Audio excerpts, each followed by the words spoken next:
नमस्कार साथियों, बहुत सारे मेरे पास क्वेरीज़ आती हैं कि मेरा माइसेलियम मशरूम का अच्छा रन हो रहा है क्या स्पॉन होने के बाद? और क्या मेरी कंडीशंस ऐसी आ गई है कि अ मुझे अब स्पॉनिंग के बाद केसिंग कर देनी चाहिए, ठीक है? ऐसी बहुत सारे मेरे पास क्वेरीज़ आते हैं। तो मैं पहल अभी आपको एक कंपैरिज़न दिखाने वाला हूँ, जिसमें कि आपको पता चलेगा कि प प्रॉपर CO2 मैनेजमेंट कैसे करना है। अगर देखिए आपका ग्रो रूम बहुत बड़ा है और ह्यूमिडिटी और CO2 उसको अच्छे से अगर नहीं मिल रही है, तो उसको कवर करते हैं। तो पेपर से भी लोग कवर करते हैं, पेपर में थोड़ा डर लगता है क्योंकि कंटामिनेशन का चांस होता है, तो पॉलिश शीट से कवर करते हैं, ठीक है? और वो सेम वही पॉलीथीन लेनी है हमको, सस्ती वाली वो ट्रांसपेरेंट सी जो मिलती है, जो हमने बेड के नीचे लगाई है, वही हमें बेड के ऊपर लगा देनी है।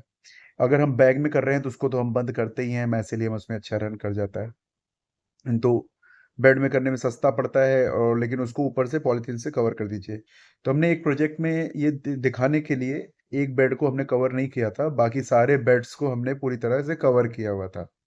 ठीक है, तो आप इस कंपैरिजन को इस वीडियो में आगे देखिए और इस बात को समझिए कि सर वो माइसिलियम के ऊपर के 1-2 सेंटीमीटर में नज़दीक में अगर CO2 का कंसंट्रेशन मेंटेन होता है और उसको कवर किया जाता है अगर, तो मॉइस्चर और CO2 दोनों ही पहले 15 दिन में बहुत इंपॉर्टेंट है स्पॉनिंग करने के बाद, है ना? और बाद में ये रफलिंग के टाइम भी बहुत इंपॉर्टेंट है और रफलिंग के बाद जब पिन हेड्स आने लग जाते हैं उसके बाद CO2 हमें कम कर देनी होती है, हमें फ्रेश एयर देनी होती है। तो आइए इस वीडियो में आगे हम देखते हैं कि कैसे माइसेलियम रन करते समय अगर कवर ना किया जाए प्रॉपर तो क्या प्रॉब्लम्स आती हैं। देखिए, ये बेड को पूरा पॉलिश शीट से कवर किया गया है ना? और अभी आपको मैं दिखाऊंगा कि एक बेड है जिसको कि पॉलिश शीट से कवर नहीं भी किया गया है, ठीक है? तो सारे बेड हमने कवर करवाए थे और जब भी पानी का स्प्रे करना होता था इसको हल्का सा उठा के पानी स्प्रे किया जाता था, ठीक है?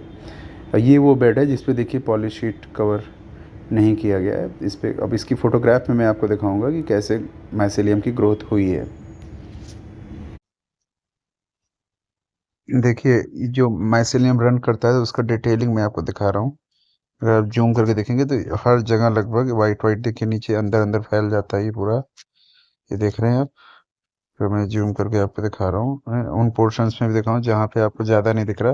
और अगले 2-4 दिनों में ये और ज़्यादा फैलेगा, जिधर बीज रहता है उधर और ज़्यादा वाइट वाइट ऐसे फैलता है। देख रहे हैं आप? ये देखिए, इसको अच्छा माइसेलियम ग्रोथ बोलते हैं और आगे ये और भी ज़्यादा फैलेगा। ये गेहूं के जो स्पॉन बीज थे वो सब पड़े हुए हैं, ठीक है? तो और अगर नहीं फैल कम फैल रहा है तो वो को मैं दिखाता हूँ। देखिए इसमें भी, तो ये सब पॉलीथीन से कवर्ड जो बेड थे, है ना, उस पे ये फैलता है देखिए, है ना? अच्छे पेपर से भी कवर करने से भी पता नहीं पेपर में कंटामिनेशन का चांसेस होते भी है कभी कभी।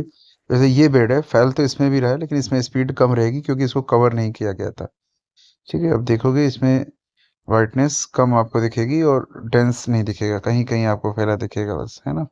तो ये इसको भी, तो ये हमने जानबूझ के किया था कि एक बेड को पूरे पूरे ग्रो रूम में सभी बेड को कवर करा दिया था और एक बेड को अनकवर्ड ही छोड़ दिया था, ताकि जो हमारे फार्मर हैं वो इस बात को समझ जाएं कि पॉलीथीन बेस्ड कवरिंग करने का बेनिफिट है ना? तो आप देख पा रहे हैं कि इस वाले बेड में उतनी अच्छी माइसेलियम ग्रोथ नहीं है, और स्लो है।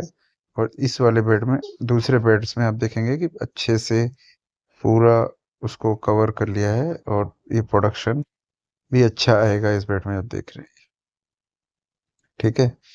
तो तो ये एक छोटी सी बात है जिसको कि ध्यान देने की जरूरत है। धन्यवाद।